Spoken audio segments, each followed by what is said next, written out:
ng Department of Foreign Affairs na tinamaan ng Middle East Respiratory Syndrome Coronavirus o MERS-CoV ang 3 Pilipinang nagtatrabaho sa Saudi Arabia. Ayon kay Foreign Affairs spokesperson Assistant Secretary Charles Jose, pawang nurse ang 3 overseas Filipino worker na nakadestino sa magkakaibang ospital doon. Tumanggi naman si Jose na kilalanin ng 3 nurse at tukuyin ang pinagtatrabahuhang ospital ng mga ito. Bagamat isa umano sa mga ito ay 56 anyos. Inihayag din ng Foreign Affairs spokesperson na inaasikaso at naka-isolate na mga Pinay, ngunit hindi pa matiyak ang estado ng kanilang kalusugan.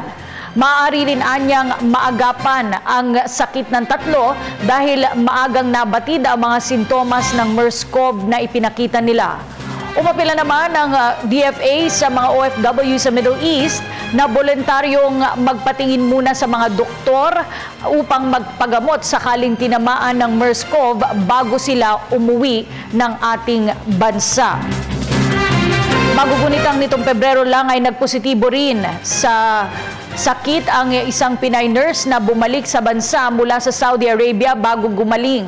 Umabot na sa 7 OFW ang nasawi sa Saudi Arabia dahil sa MERS-CoV, habang isa naman sa United Arab Emirates.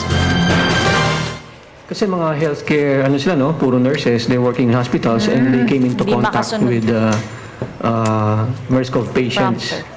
So they were infected themselves.